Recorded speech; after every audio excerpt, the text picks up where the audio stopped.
C'est moi votre frère Bardé, dans un Sengo, comme toujours. À chaque fois, nous avons appelé ça Makassi. Pour nous écouter bino, ils aura toujours sujet de joie parce que la Bible dit tout ce que nous recevons de Dieu au service des autres. Et cause à l'inspiration, et cause à la cantique, et cause à la prière, et cause à la mbongo, et cause à n'importe quoi. Bonjour, nyonso nzambe a tchekati na biso. Tout ça là yango pour la édification mutuelle, pour le bien de tous. Lelo par la grâce de Dieu, to l'amour qui penza bâtir quelques pensées na motema na biso pour te partager na bino, pe sujet à lelo. Par la grâce de Dieu, to bengi yango, to keba na eloko nyonso ofele. To keba na ofele. Parce que derrière tout ce qui est ofele, ezali boumbo, ezali esclavagisme, ezali piège, ezali asservissement. En acceptant ofele na vie na yo, yebake oza komiteka koteka légitimité moko boy, pouvoir moko kati na yo. Pourquoi je dis cela? C'est parce que de l'autre côté, je vous dirais que tondi makaka ofele oyo euti na ekulusu, euti na Golgotha. Parce que vie na biso ndenge eza boye, tant que toyambaka Christ, tokotaka na oyo Nzambe a tracé pour na biso. Parce que je vous dirais, ofele oyo tokokondima eza ofele oyo euti en Christ. Parce que en Christ, Nzambe asali biso nouvelle création, pe asi afuti nyonso kuna. Dieu a payé pour nous. En réalité, c'est pas gratuit. Ils ont vraiment le gratuité. Le sali n'a pas été gratuit parce que ils ont trop cher. Problème à sali, les sali, ils ont trop cher. Personne a quoi que personne a quoi que mibikisa. C'est alors que Dieu lui-même a pris l'engagement ya kofuta. Il a payé le prix du rachat. Ozali makilaya monanaye, son fils bien-aimé. Yango wana bisto zu yango gratuitement pe tokomi esclave ya Christ. En acceptant Jésus-Christ, tokomi esclave ya Nzambe. Alors, bino moko bomoni dia gravité à likambo ya ofele. Mais gloire soit rendue à Dieu parce que être esclave de Dieu ezali bonheur moko inestimable. Parce que son joug est doux et léger. Donc, esclave de Dieu, ezali komo kitoko, mais sikoyo. Tango yo boyi, olingi okoma sikoyo, ondimaka ba ofele. Parce qu'en acceptant ofele, on zamba pesi biso. En acceptant la voix de Dieu, il est biso ofele, tokomi esclave na ye. Ce qui peut au bandi kondima ba ofele. Oyo yozoya na ba forme nyonso, c'est un sujet open ya munene. Ozokoma esclave ya batu. Ozokoma esclave ya ba système. Ozokoma esclave ya ba organisation. Ozokoma esclave wana nde oyo babengi yango boumbu ya mabe, boumbu ya pasi. Pourquoi? Parce que Bible lobi, vous avez été racheté à un grand prix, ne devenez esclave de personne. Tomoni yango récemment na koloba Chine asalaki contrat moko atongela Monténégro nzela apesi bango mbongo et puis akotonga et puis bayokanaki Monténégro azwi mbongo basali musala. Or que na contrat wana il fallait que Monténégro soka koki ofuta ngote akoma ateka mabele na Chine soit une partie à mboka na. Donc nous toujours se rendre compte que ofele et un risque. Sur le plan relationnel, par exemple, on appelle ça un exemple. Vous savez, j'avais quelques amis, il y a Mboka ou Borien, Otobenga Bandibu. Avec une habitude, même si beaucoup t'en aboué, peut-être na pause, avec ami à classe, on a poto. Oh non, Barli a offert au café. Ah, moi, par respect, vous avez qu'on dit ma mélango. On a mis une fois, deux fois. Troisième fois, on a peine bon, on a offert café. Oh non, non, non, non, non, oh non, oh, Barli, non, non, non, non, non problème. Oh, on a compris. Ah, donc ça, c'est un symbole de la domination. Vous savez une chose, tout ce que l'homme peut te donner, il a toujours na retour que le lobby. Pour mettre une nuance, je dirais ceci.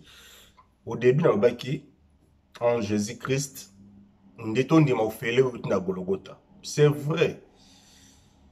Histoire, par exemple, il y a Élie. Élie, Nzamba qui est né dans Mbokatel. J'ai ordonné à une veuve à nourrir. Donc, pour mettre une nuance, je ne vous dis pas beaucoup beaucoup ma bateau, cadeau, mais seulement je vous demande d'être spirituel. Parce que même Élisée, Nzamba Ibsara ba prophète, tango Élisée, tango le général syrien, a eu opé sa bango cadeau, abiki na maladie, a eu sa ba cadeau, syrien, Élisée boya ki cadeau wana. Et puis tango Géazi, a kende ko zwango en cachette, Élisée ce qui est, est-ce que vous attendez à ba cadeau? Donc par là, nous disons que notre vie en Christ est un fait vanango. Donc, ça peut arriver, Nzambe alinga pambola yo na nzela ya moto. Wana Nzambe afuta moto wana. Donc, en réalité, c'est pas gratuit. Si Dieu, il nous arrive des fois, aux huiles komoko boy, ou bien au sombi lo komoko boy, mbala moko Nzambe tio aker, et l'hôtel, tindela moto boy, pesango moto boy. Ça, ce sont les bénédictions en Christ. On a bien fait à Christ, en Christ. Donc, Dieu, quand il s'engage à toucher mon thème, il y a mon toit, pesa yo loko.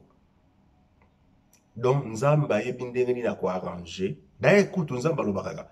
So ko pesi na gauche, na droite et bâti. Donc, ils ont fait le moko béni par Dieu, ils y pas mis na makila à Christ. Et comme même là, le problème était, parce que n'oublions pas que la Bible dit, c'est la bénédiction de l'Internet qui enrichit et faire suivre la chagrin.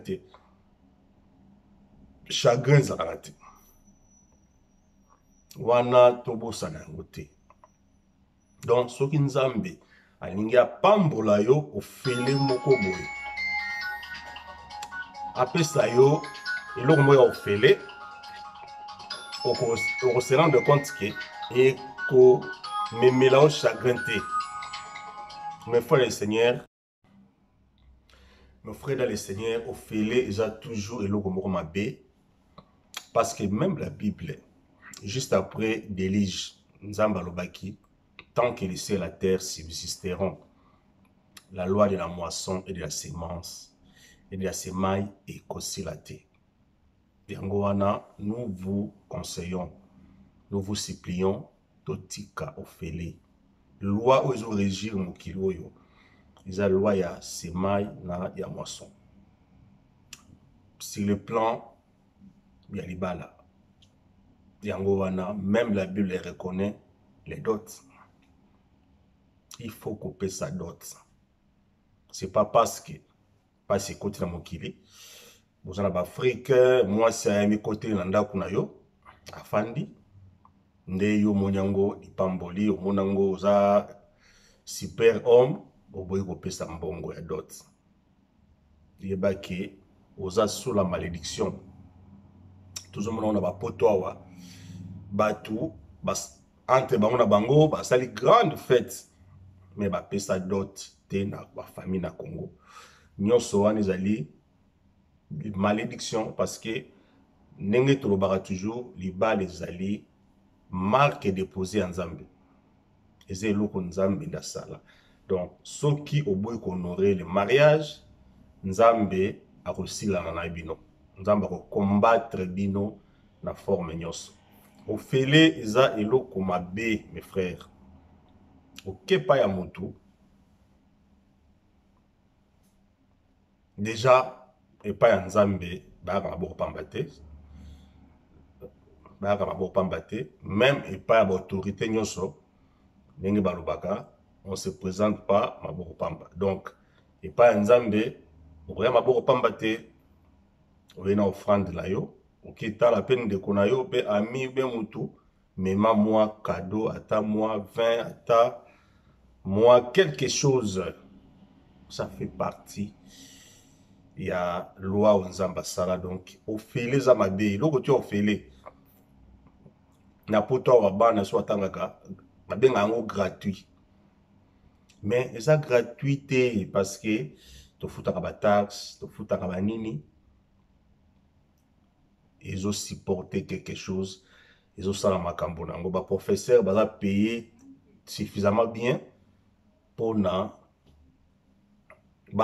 découvrir ba nini mususu. Mais ce qui peut tout lander le pays, na ndenge ya ofele toujours école privée, na école à l'état où ils ont ofele 100% parce que l'école à l'état ofele, ils ont rappelé ofele 100%, ils ont ofele 100%.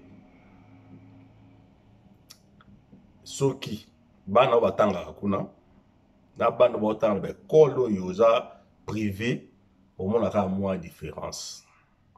Système ya santé ya poto ya ofele ba rendez-vous nango bino moko bana poto boye bindenge zalaka. Donc au la même 6 mois, une année, 2 ans. Ofele za iloko moko mabe. Je vous conseille bobo ya yango, refusez les gratuits. Refuser les gratuits parce que loi à nature, vous avez loi à semaille na ya moisson. Mais comme nuance, bondima ofele oyo et outie pa ya Nzambe. En commençant par les salis, parce que notre sali nous a été accordé gratuitement. Rolo bateke non, ngai na yepa Nzambe, na boyi na nga ofele na yo, na dingi na mi sauvé na be fort na nga moko échoué parce que le prix du rachat personne a futa yango ye moko. Prix à sali ya ba âme na biso c'est Dieu nde a fouti parce que le sang de Jésus-Christ est le seul qui digne pour na racheter. Oh, sang Jésus a sang Nzambe. Dans quel marché? On a combien?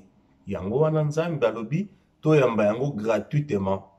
Donc la gratuité qui est imposable les alliés, la foi en Jésus-Christ. Donc on a bien posé parce que we should, donc il faut to yango, il faut to ndima yango. Soko boy ko ndima gratuité wana et qui vous a pas incapable de mibiki ça. Donc wana yomo comme en péril. Et puis na ebsibinope comme nuance tondima ba ofele oyo monsieur Suzanne na kati ya en Christ. D'après cet exemple ya Élie qui a été conduit pour Nzambe à nourrir par une veuve. Et Dieu avait déjà dit que j'ai ordonné à une veuve. Et puis, tout le bien par rapport à la parole de Dieu, Nzambe a touchaka batu. Soit abeti ngai na pesta sunga mwana asunga mwana au travers ngai.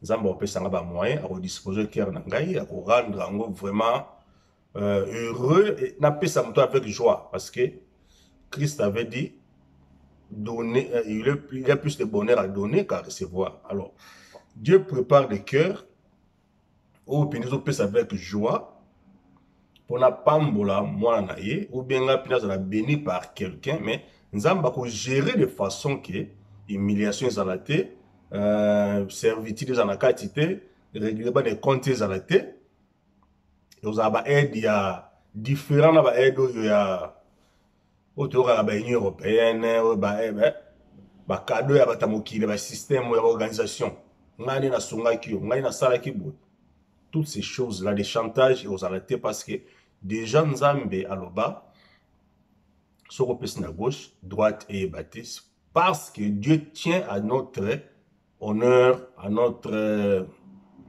image. Dieu est quelqu'un de bon. Dieu est bon, Dieu est bien. Aza gentil, aza mutu malamu. Donc Dieu a boito alimérate mon assemblée par exemple. Dieu n'aime pas que tu côté na ba chantage, na ba humiliation parce que pour terminer, là si je moulaï, tu ngai to sala ba partie donc to le bika qui toxique banofélé. Toxique banofélé sont spirituels. Dans la Bible, il y a quelqu'un qui a voulu donner à Abraham des cadeaux, des choses. Abraham même ce qui n'a pas été parce que Naboui un jour, au Lobake, Dieu enrichit Abraham. Abraham a beau du chantage. Parce que c'est la bénédiction d'éternel et même la gamme du chagrin prêté. Olingo bala, olingo sala makambo boy, olingo sala makambo important en vie na yo. Boya bakay, boya ofele. Boya ofele. Parce que et comme memela au chantage après. Ngai nde na salaki boy. Ngai nde soki ngai te oloba nini, c'est pourquoi Abraham na Bible, Abraham qui est considéré notre fou père de la foi. Il faut entendre la Bible totale comment bato yo ba précéda biso na makambo ya Nzambe comment ba se comporter qui Abraham a ibisaki roi ya Sodome a bina kozwa rien et puis na boyi na ngai lobi lobaki ngam na enrichi Abraham chantage wana la takamtu vi mobimba oko vivre na humiliation bino bato yo bosalaka ba mariage avec ba faire part ba cadeau ba bokongoli mbongo partout pour ça la mariage. Yebake opprobre wana ekolando vi mobimba na mariage na yo. Ta femme ne sera pas respectée, votre couple ne sera pas respecté parce que au boyo sala di balo na niveau na yo, au sengi mbongo partout, mais Abraham aboya kan bomengo ya roi ya Sodome abaki na kozwa te parce que yo lobalobi te ke ngai mutu na enrichir Abraham. Au fait l'adoration, pour conclure, on adore, on ne sert pas Dieu na ofele. Au église, au pesa mabonzate, au soutenir le côté, au contribuer au ofele. Abraham, nani David albaki nakoki jamais kopesa Nzambe adoration yo ils ont coûté rien te parce que yo na église là oh non ne to kala soko zana soki voisin na mabonza te pesa mabonza do yo chaque jour sur église voisin apesa ko mabonza ou ba foutre la ticket ou kenda na o mataka voiture ya mutu moko amemaka yo l'église ou toujours au fêlé. Mais ko bossana te David, l'homme sur le cœur de Dieu, alobaka, nakoki jamais na offrir Nzambe eloko écouter na rien te. Parce que les sacrifices doivent faire mal. Et ça même signe d'amour, symbole d'amour.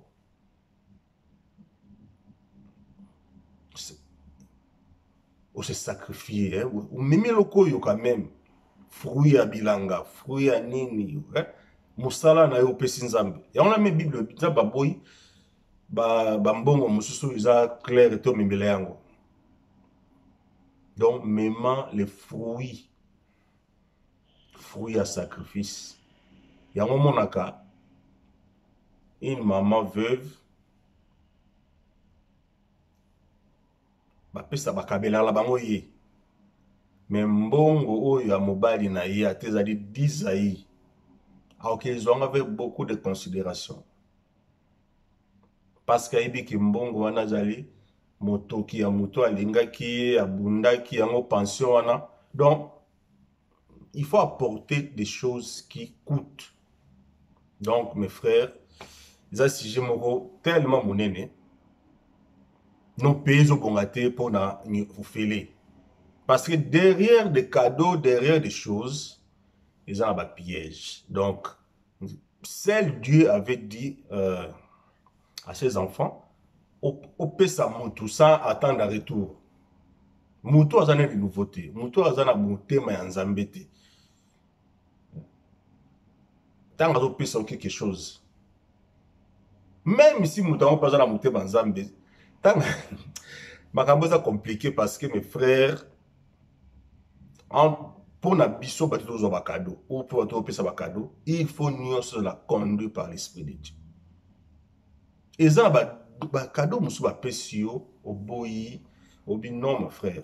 Il n'y a pas longtemps na ki na boutique moko na moni ndama ye pa na ngai, oh non monsieur, papa pesa ngai 20 pi na somba biloko mais na zangi 20 pi. Nga na tie loboko na sac na pesi 50 pi. Oyebi ke mama wana aki Nigériane je crois. A tourna bi non non non non non na singo 20 pi zambongo ebele na bité mama. Nga bi mama za ku dipambo na ngazoka abi non. A tourner ayo kozong c'est nga 20 pi habité. Na kokite na dépouiller yo na okene na cash machine banda. Pour toi na boutique moi impéri moi na kati vraiment abina ki na cash machine banda na benda cash comme ça na rozwa 20 na rozwa 30 pi na de plus cité. Bon là non pour me te pesa na yo mais quelque part na mona que on peut ma bémingité ça ba principe pour muto aza nango il sera béni comme ça. Donc mes frères et les seigneurs il faut na kata to sukawana tobo ya ofele na vie na biso tobo ya ba cadeau oyoyo nzamba convaincre yote. Il faut qu'on ait vie à sacrifice, vie à mérite. Seulement tozwa oyo nzambe a proposé biso. Il y a des cadeaux oyo nzamba kopesa yo pe ekozala na ndenge moko ya honneur ya respect ya humilité ya lipamboli ekomemela biso pasi lobi te ekomemela biso chantage te. Que Dieu nous bénisse en tout cas. Il y a qui sujet yé to abordango comme ça nzambe moko ayeba ko sangisa ba idée na mitu na bino. Tokuta à la prochaine si Dieu le veut. Bye kimia na mabota na bino. C'est votre frère Barley.